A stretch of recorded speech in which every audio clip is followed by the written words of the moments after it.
Let's get into some things. The Reform Party, by its name, means reform. You will be leaving, if you run this, you'll be leaving what? The Republican Party, I believe. I'm a registered Republican. I'm a pretty conservative guy. I'm somewhat liberal on social issues, especially health care, etc. But I'd be leaving another party, and I've been close to that party. Why would you leave the Republican Party? I think that nobody's really hitting it right. The Democrats are too far left. I mean, Bill Bradley, this is seriously left. He's trying to come a little more center, but he's seriously left. The Republicans are too far right. And I don't think anybody's hitting the chord. Not the chord that I want to hear, and not the chord that other people want to hear. And I've seen it. Plus, I think there's a great lack of spirit in this country. What's happened over the last 4 years is disgusting. And I just think there's a tremendous lack of spirit. And I think the spirit has to be brought back. You have a vice presidential candidate in mind? Well, I really haven't gotten quite there yet. But I suppose guess it's just Oprah. I love Oprah. Oprah would always be my first choice. Oprah. Oprah, your competitor, right? Your competitor. Oprah's a competitor. You know what? No I'll tell you, she's really a great woman, though. She is a terrific woman. She's somebody that's very special. I have not even thought about it. I guess we'll see. We'll see. Maybe that's part of the whole process.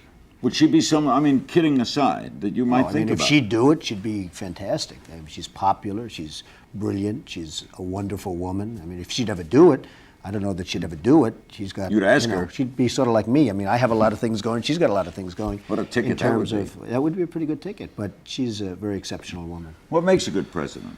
Well, I think the leadership qualities. You know, the sad part about President Clinton, who I happen to like a lot, but he could have had a great presidency if the whole thing with Monica and Paula Jones, and the worst of all is, you know, Linda Tripp. I mean, this woman, where she came from, I have no idea, but this is the woman from hell.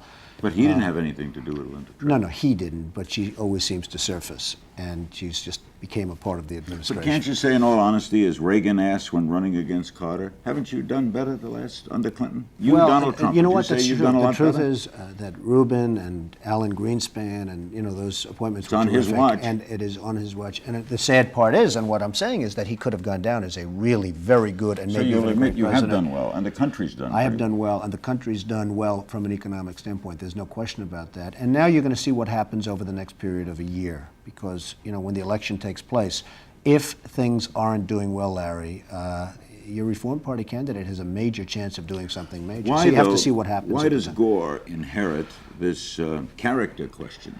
Well, Gore is a man that I've said before is a very underrated man. But if he keeps going the way he's going, which has been terrible, he's no longer going to be underrated. What's he doing wrong? Nobody knows. It's just, I think he's relying on too many people. I think he probably raised too much money, and therefore it's being taken away by too many different consultants. I mean, everybody's got a piece of him. If he'd just go back to being the regular guy that he was, I think he'd do. I mean, he got to be vice president of the United States by being Gore.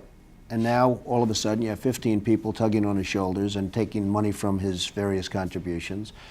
I mean, if he spent $20 million, I've spent exactly $20 million less. And what do you want in a president? You said, okay, Clinton could have been a great president, not for the character issue. And you're saying the character issue... Well, I think it's very important. I mean, Ronald Reagan, to me, was a great president. And whether you're liberal or you're conservative, people really view him as a great president. He'll go down as a great president, not so much for the things he did, just there was a demeanor to him and a spirit that the country had under Ronald Reagan that was really phenomenal. And you know, there was just a style and a class, and that's a big part of being president. I mean, that's a really big part of being president. Ronald Reagan had it.